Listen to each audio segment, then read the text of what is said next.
Don't forget to like, follow, subscribe, and turn on notifications so that you will receive alerts when there are new episodes. Go get it. This is what I tell them. I've been grinding for so long, I wake up and chase my goals. I go out and I go get it. How to code, that's all I know. I don't succeed, then I don't breathe. Success, what does it mean? If I conquer all my goals, then I'm living out my dream. Dig deep, go out and get it. Success Chronicles. Compete until it's finished. Success Chronicles. Go take care of your business. Success Chronicles. It's deeper than just winning. Success.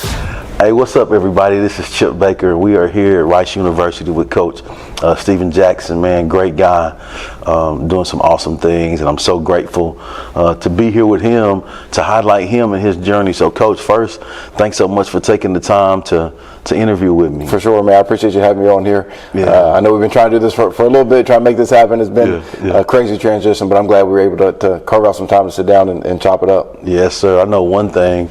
I know I understand the life. And I know the life is nuts. It can be nuts at first, for sure. That's for sure. Well, let's dive into it. If you don't mind just sharing, a little bit with me about your journey, who you are and what it is you do. For sure. So I grew up right outside of Lynchburg, Virginia, where Liberty University is. I grew up about 10 minutes from Liberty. Mom and dad may have been married for 40 years, still together. Wow. So very, very blessed. Grew up in a great home. I have one younger sister. She played basketball in college. She was the athlete in the family, for sure. I had to work for everything. Anything I wanted, I had to work for it. She's naturally very, very gifted. So, and a hard worker too. So she was always better than I was. But yeah, that was me growing up, man. Just incredible family. We grew up near my dad's family as well. So I grew up with my grandmother, aunts and uncles there, and then my mom's family was in Cincinnati, Ohio. Her parents were there, and then I had uncles kind of all over the country. So that was cool, great unbreaking. Faith was very important to us. We were rooted in that, from being involved with churches and Bible studies and stuff like that, and growing up through all that. So it was a big part of our journey. Obviously, still is. And then I went to Amherst County High School, which is that's where I met Coach Abel, our head coach here. He was my head coach in high school, so he got the job at Amherst, I think, when I was in 7th grade. So I first met Coach Abel when I was coming over for middle school weightlifting after school, hopping on the bus, going over to the high school to do middle school weightlifting. So played for him there, won a state championship my senior year there, which was pretty awesome. That Amherst had success a couple decades earlier, and really had struggled since then. And Coach Abel was able to get there and kind of turn the program around, and won a state championship my senior year, and then they won it again the year after I graduated. No matter what Coach Abel says, there's no doubt that my team was better. So we get an argument about that a good bit. Yeah, I'm sure that's an argument that happens all the time. So we go back and forth about that a good bit. So, but graduated in 2007 from Amherst, and then went to Shepherd University, which is a Division II school in the Eastern Panhandle of West Virginia. Has a great football tradition. Had really good success there. Won 2 conference championships while I was there. Played in the Final Four my junior year there. Had a really good career, and really enjoyed it.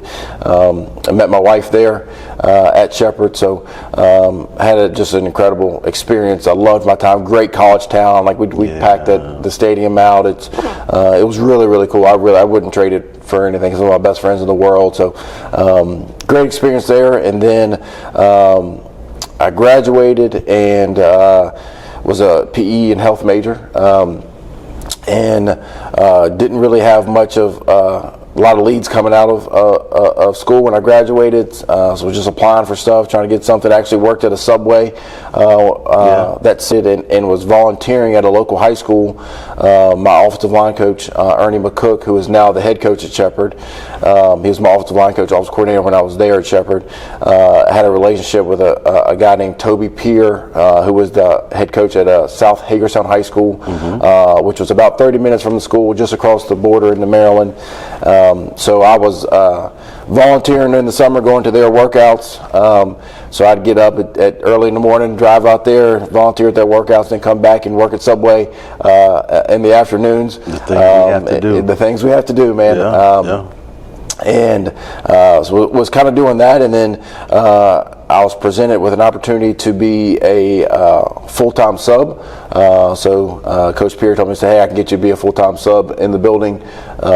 Make sure you'll have something every day. You'll be any day we have school, you'll be able to work, report to work, do all that." And so that's what I was set up to do. And then 2 weeks before school started,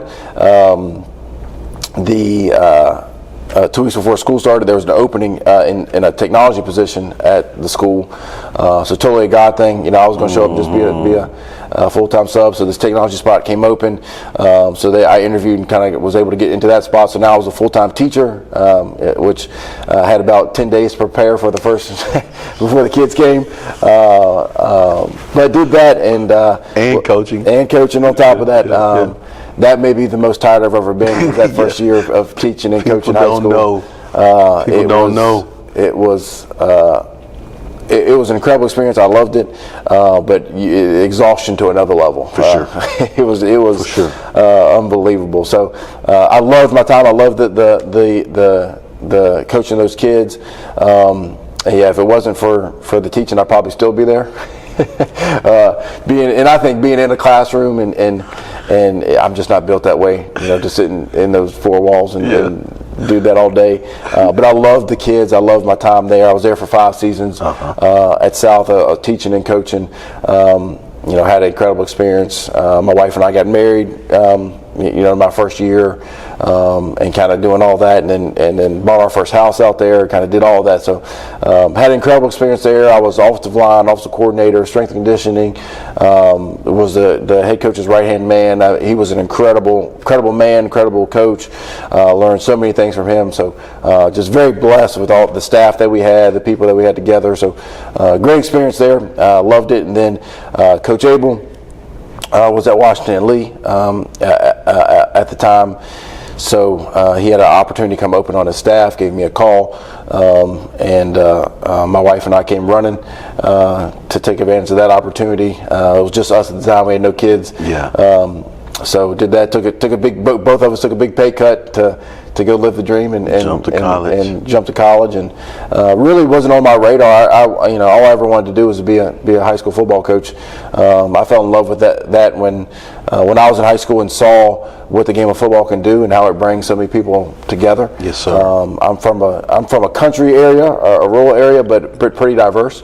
So blue collar, hardworking, but very diverse, socioeconomically, ethnically, in a lot of different ways, in family dynamics. So I saw how it brought so many different people together, and how special that was, right? And how the worries of the world, or the divisions of the world, I guess is the right word. That's it. Kind of go away inside the locker room, right? So yes, sir. I loved that and fell in love with that. So being a high school coach is all I ever wanted to do, right? So had this opportunity come to me, and we did a lot of praying about it and felt like that's where God was leading us. So that's where we went. And so that was 2017. So I was there at Washington Lee 2017 season. Won the conference, won the ODAC that year, and our gift for winning the ODAC was to play Mount Union in the first round of the playoffs. So when you Division III football, that's how it works sometimes. So, but played Mount Union at Mount Union in a monsoon in the first round of the playoffs, and played really, really well, and had a shot down by 7. We were going in to tie it in the second half, and fumbled the ball in the monsoon, and then they kind of pulled away from us. So, but great experience there, loved it. And then Coach Abel got the opportunity to go to Davidson in that winter, and was blessed enough that he brought me and my wife with him. So I went to Davidson 2018. I was with Coach Abel the entire time at Davidson. I was the assistant head coach, D-line and special teams. So did a lot of growing there, having been a defensive line, then been taking over special teams while I was there, and then being promoted to assistant head coach after 2 years there. So kind of being his right-hand man and everything we did program-wise. So Loved that. Had an incredible experience there. We were able to take that program, which had really struggled before we arrived, and were able to breathe some life into it, get it turned around, and we won 2 championships in 7 years there. Made it to the FCS playoffs 3 times. They had done neither one of those things ever before. So I had a great time there. Like I said, I was there for 7 seasons, and then obviously in before the last season, so March of 2024, excuse me, March of 2024, I was in a car accident. I was on the way to go work out in the morning like I'd always done, and was in a head-on collision with a service truck. Extremely blessed to be here. Yeah. Head-on collision at about 55 miles an hour with a service vehicle that's much bigger than your vehicle. I had multiple injuries. I tore my intestines. I tore my heart aorta. I broke my jaw in 2 places. I fractured, Liz Frank fractured my foot, and then I fractured my L3 vertebrae. So a lot of trauma. My actual physical spinal cord, I did not injure my physical spinal cord. I had what they call a spinal stroke. So on impact, I tore my heart aorta, which is the main vein that comes off your heart that supplies the spinal cord with blood. Yeah. And I tore that. It's about it's pretty uncommon because most people don't survive. It's about a 5% survival rate. They had no idea that the extent of my injury because I was so alert and so awake. I remember, small town Davidson. We knew the firefighters. Like we would take our kids down there to go sit in the fire trucks and all those things. So we knew them, and so they pulled up, knew exactly who I was. Called my name, everything. Yeah. I remember having conversations with them. I remember talking to my wife at the accident site and telling her I was okay. Apparently, I denied a helivac. I don't remember that, but they told me I did. But I remember the ambulance ride. I remember getting in the ambulance and hitting the bumps and how much that hurt. And then I remember getting rolled into the hospital, and then I don't really remember much after that until after the surgeries. I knew I was complaining about abdominal pain really bad, so they took me in for a scan, saw that I tore my intestines. So actually when they took me into surgery for that, they cut me open. That's when they saw that I was dying. Before that, they had no idea that I had torn my heart aorta, so they saw the internal bleeding and kind of called the heart team in to come in and save me. So very, very blessed to be here. I had a long road of recovery. I was in the hospital for about 7 days, and then I went to inpatient rehab for 25 days or so, and then went home and was outpatient rehab on a regular basis. So did that. That was in March. And then I came back home at the end of April, and then was outpatient rehab back and forth throughout the summer. But very, very blessed to be here. Was still involved in that last season at Davidson. I was in the box still, and I'm very hard-headed and stubborn, so I had a hard time sitting still and doing nothing. Was doing that, and then Coach Abel got the opportunity here in about the week of Thanksgiving here at Rice, was hired here, and extended my family and I an offer to come with him. Came here. I got hired at the beginning of December, and then my family and I moved here full time in January after the first of the year. And here I'm at Rice. I'm the general manager. So transition of role for me, right? So coming from on the field coach to now operations and kind of being coach's right hand man and the roster management, roster building, dealing with the revenue sharing and things as that comes out. So kind of spearheading all of that, everything that we do recruiting wise, managing the roster retention. Everything kind of top to bottom. So, I see myself as carrying out Coach Abel's vision for what he sees in that side of our program. So, it's been a blast. It's been a whirlwind. It's stretched me a lot. I've grown a lot. So we're loving it. We're week or month 7 going on here. So, getting ready to start practice. We're a week away from starting practice and getting that going. So, extremely excited for that. It's cool. Well, glad you're here, Coach. Glad to have you in Texas. But even deeper than that, glad you're here. No doubt. The rec deal. For sure. Man, I think that tells me a couple things. I think one, you're a tough joker. I didn't have much of a choice. You know, my family's very tough, hard workers. Yeah. My dad, you know, single parent home. Yeah. Grew up with no running water, no electricity. Yeah. You know, went to the well every day to get water. I mean, he grew up poor, not today's poor. He grew up real poor. Without the O and the R. Yeah, exactly. He couldn't afford the O and R. I mean, and then my mom, you know, her mom and dad worked at Coke factory. Yeah. You know, so very low means, grew up that way, and my dad works for the power company, so my whole life he's climbing poles and putting people's power on, and going out in the snowstorms, thunderstorms, kind of doing all that stuff. And my mom's a elementary, she just retired, but she's an elementary PE teacher. So she did that for almost 30 years. Awesome. Yeah. So, but also worked several jobs. I mean, she did that. She did other jobs as well, to make opportunities for us, me and my sister. So, tough people, great people, salt of the earth. Yeah. So yeah, I didn't have much of a choice to tough it out. So it's in my DNA. I love it, and just hearing you, like, there's some similarities of, you know, my story with your journey, but man, it's such a blessing, I think, first to be surrounded by family that raised you in faith. For sure. But then also have a family that knows the value of hard work and instills that in you. For sure. And I think that there's no replacement for that. Like, it doesn't matter what you grow through in life. No doubt. You can get on the other side of that and do great things and help others. Hey, for sure. While you're doing that. For sure. Well, what are 3 things you've accomplished in your life that you're proud of? That's a great question.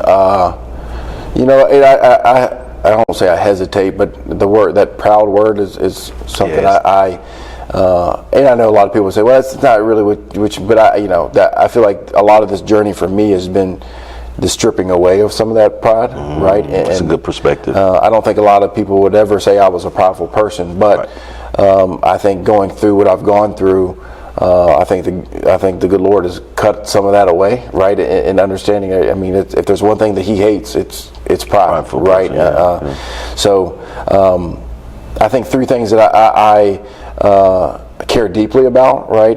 That's really important to me. I think my faith, for sure, really, really important to me. My time, my quiet time, my time with the Lord, my relationship with Him.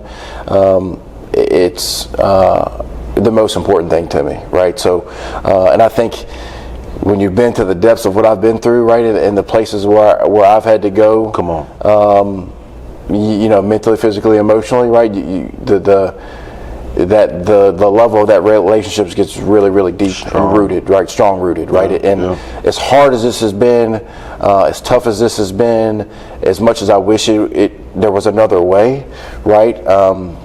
Who I've become, right, and what it's produced, and the work that God's done in me, I wouldn't change that, right? And I hope it continues to go that way. Those are not things I ever want to go away, right? So, I think that's something that's really, really powerful, right? It's not the cup I would have wanted to drink, right? But Jesus said the same thing, right? And He wanted to be another way too, but He submitted to it because it was what the Father wanted. So I've grown a ton in that mentality. So I think that's number 1 for me is my faith. The next one's my family, right? I'm married. We've been married for 13 years now, or coming up on 13 years. And we have 3 kids. We have a 6-year-old Mac, a 3-year-old Ada, and an 11th-month-old tomorrow, or yesterday, 11 months yesterday, Cam. So got three kids. So that is something, you know, my time with them, us as a family, our unit is very important to me, very impactful for me. And just my wife is an absolute rock star. I can't, she's just a rock star. That's the only way you can describe her. So, and then my kids are awesome. So they keep me on my toes. They keep us 100 miles an hour. So you get 3 young ones, so you're rocking and rolling. But yeah, that's one. And then I think the other one would be just community. Outside of the importance of the relationships you build, the people you get to know, and being intentional, right? I think being intentional with those relationships, and also having no agenda with those relationships, being truly authentic and being truly genuine with the people you meet. I was taken away, my family and I were taken away with the amount of love and support we got. When I got my accident, just family, friends, community, the college that we were at, the town we were at. I mean, just the amount of people that stopped their life and to help us, right? And the amount of love and support that we continue to get was breathtaking. It was beautiful, in every sense of the word, right? So I think those are things that are that's why we're here, right? The impact that we have, the people that we meet, the impact that we can create, right? You never know the depth of that until something happens, right? Yeah. So I really appreciate that. Just everybody's continued love and support. So yeah. So hearing you talk about your journey, hearing you discuss the 3 amazing things that you're proud of or grateful for. Yeah, for sure. I would consider that to be hugely successful. Yeah. So let's hit on success. Yeah. What is your definition of success? Man, that's a great question, right? And because there's the fleshly, worldly view of success, of accomplishment, right? Things that we accomplish and things that we do, and I think success is being settled in not only who you are, but whose you are. Come on. Right? And I think understanding who you are comes from that. So if you one of the verses that really I held on to after my accident was in James 1, where he talks about perseverance and pretty much count it all joy when you experience joys of trials of many kind, which is really hard to do. Yeah. But understanding that perseverance and what that creates and what that leads to, and the verse ends by saying you'll be mature and complete, lacking nothing, right? And understanding, right, that we serve a God who will never leave you and never forsake you. Not that it will always be easy, right, or comfortable, right, but He is truly always working things together for our good. And so being rooted in that, and God doesn't, just like my kids, I love them unconditionally because they're mine, not because of what they do, right? And I think that's such a hard switch for, being a male, being in a competitive environment every day. My value is based off of wins and losses, right? So understanding and having that kind of mind shift is really, I think, really hard, but really comforting once you are able to understand that, right? That, who I am comes from whose I am, right? And my value is in Him and not in what I do. And not what I achieve and not what I overcome, but who I become. Right. So those are things I think that when you talk about being rooted in success and what success is not so much what I achieve or what I overcome, but who I become, right, and how I let God shape and mold me and be used by Him. I think those are how I would view success in that arena. It makes me think of I'm gonna go old school church on you. Let Him use you, baby. That's right. Let Him use you, baby. That's right. And that's what it's about. When you understand, like you said, whose you are, it's a comforting thing because it's not about you. Yeah, for sure. Like for sure. Any of this or.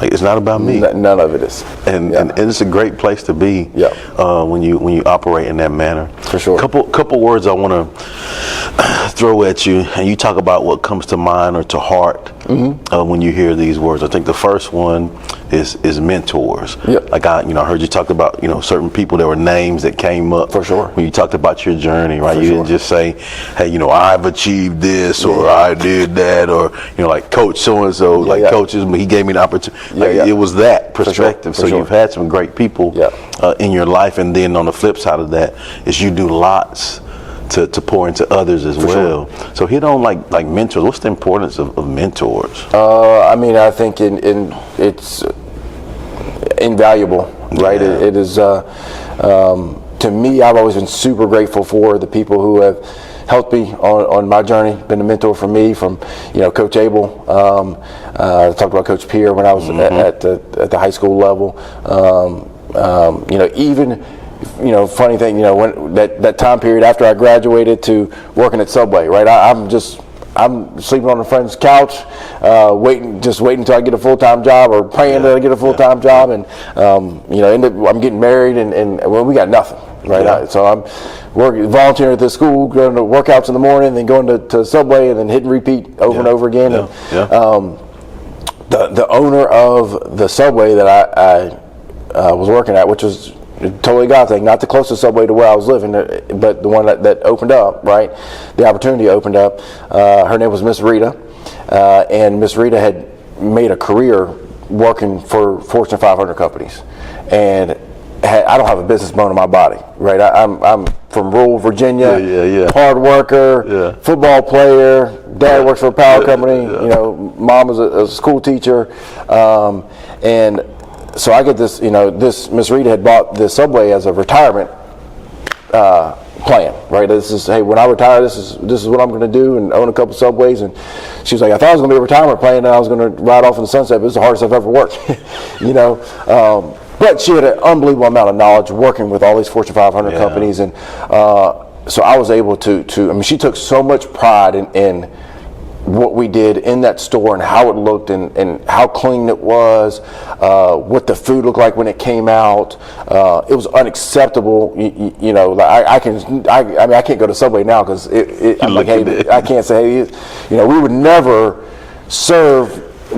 take the toasted paper that we toasted on and then wrap that up and hand it to you. You gotta get fresh paper. You got fresh paper, right? You gotta serve fresh. Exactly. Right, a knife, you never cross-contaminate a knife, right? I mean, just the amount of things I learned about service and attention to detail, and just all the little things, right? And here I am, a fresh college graduate, and my job is working at Subway, right? And I think with the wrong mentality, I could have missed the golden, the treasures in the dark there, right? The gold nuggets along the way. And then, being a high school coach, I was a high school coach at a Title I school.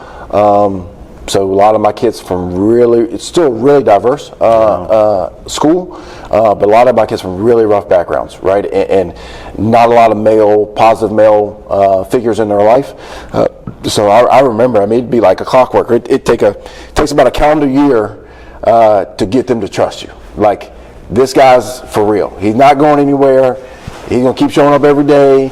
He's gonna keep selling me the same thing. All right. And it's, he gets on my nerves, but he's genuine. He's like, he truly does care about me. It takes about a year. Yep. And then after that year, they'll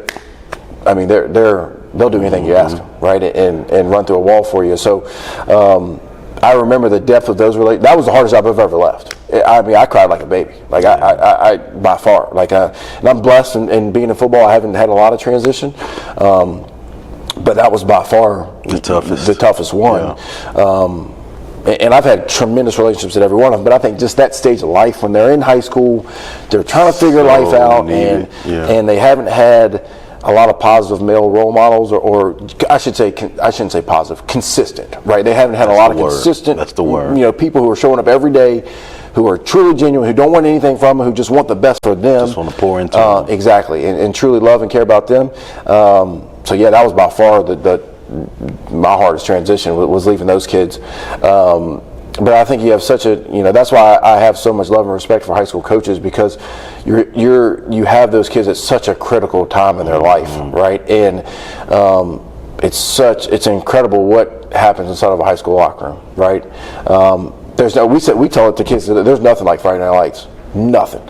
I don't care if you go play at Texas, Alabama, Georgia. There's nothing like Friday Night Lights, with the kids that you've grown up with your whole life, and that experience, and there's nothing like it, man. I miss it to this day, right? Playing and coaching it, So I know that's a long one to answer, but man, I think just it's so important to understand the impact that you have, the weight of your words, your actions, showing up, right? And you get so lost in the moment because it's so hard and it's so exhausting, right? And you're like, I don't know if I'm making any difference. I don't know if they hear me at all.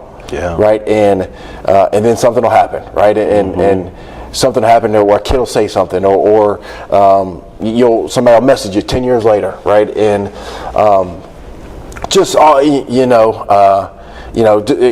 for example, I had a kid.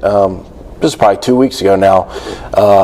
Sent me a message and was just like, Coach, he was the smallest. I don't know if he was 150 pounds in high school. I am not lying to you. The smallest, scrawniest little guy. Soaking wet with boots. Soaking wet. Yeah, and graduated, went to the Marines, and now he's yoked. Awesome, long, yoked, and messaged me about, I'd ran the strength program back then at the high school. So he messaged me just about, hey, wanted advice about getting into strength and conditioning or personal training or things like that, and he's like, I just wanted you to know your passion for that is what made kind of set me on this trajectory, how much you loved being there and being with us, and I just responded to him, I was like, watching you guys get better was my passion, right? Yeah, watching mentally, physically, emotionally, watching you guys grow, that was my passion. The weights, I do love lifting and weights, but that was a bonus, right? But my true passion was just watching them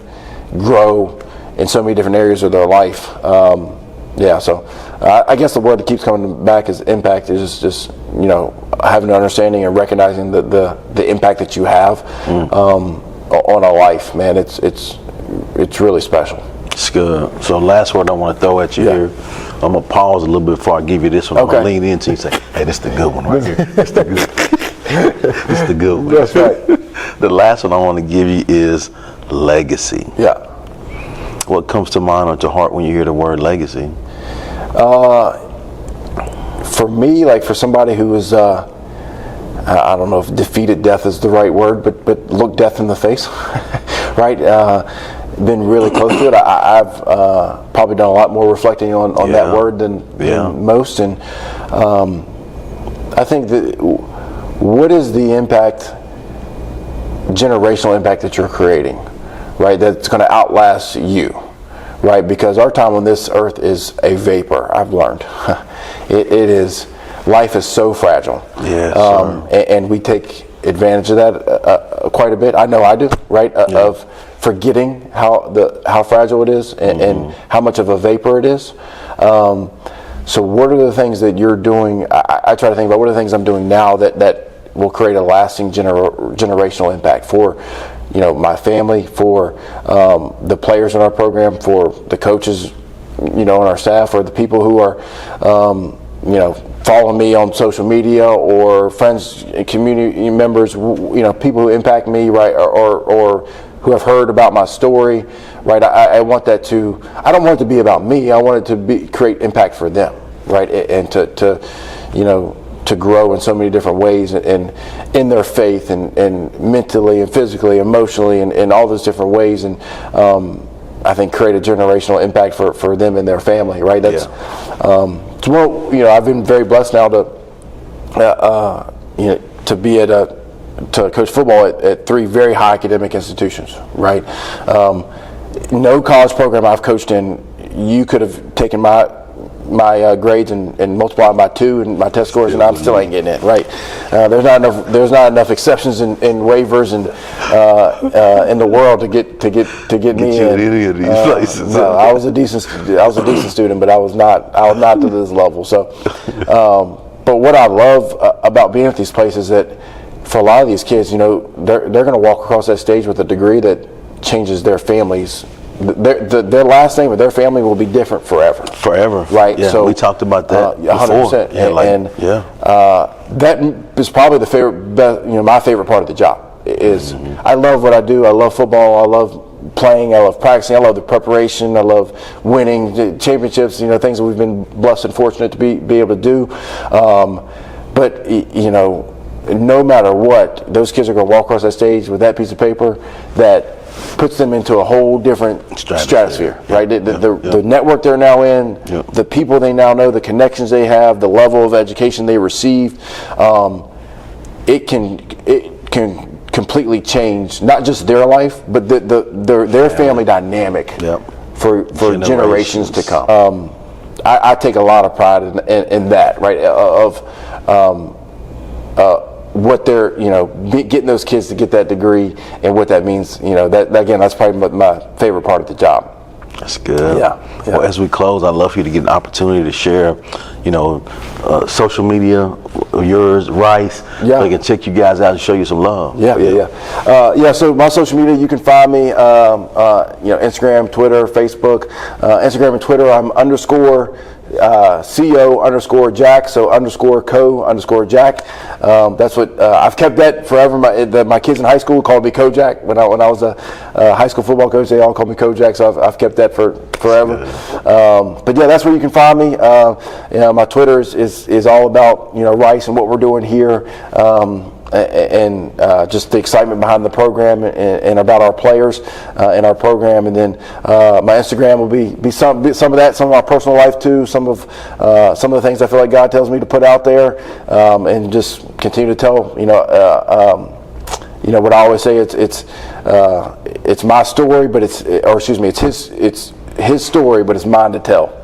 Right, so this is the story that he's given me, and it's my responsibility to tell it. Right, and this is the mantle I've been given, and I just pray that I steward it well. So you're doing it, Coach.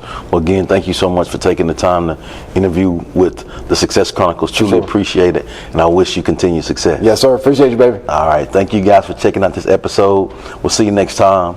God bless. Go get it.